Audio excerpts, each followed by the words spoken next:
Adora. Alam ko na, Dindo. Ang lahat alam ko na. Alam na pati ng buong mundo. Hinangaan kita noon. Iginalang.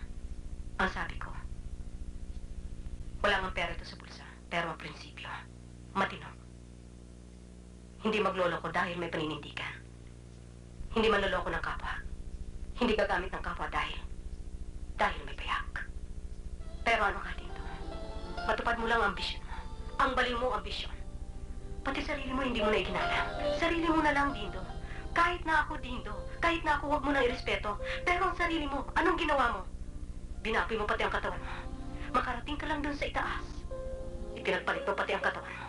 Pati kaluluwa mo ibinigay mo dun sa babaeng yon. Sa ahas na yon. Dun sa makating babaeng yon.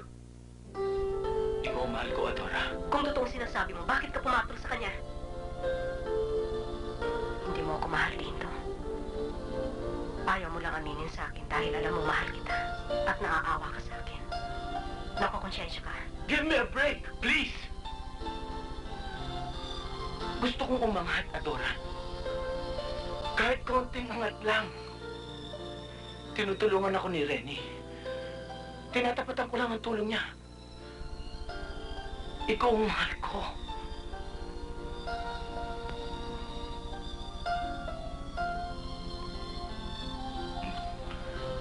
Buntis siya. At kahit magpakasal kami, ikaw pa rin ang mamahalin ko.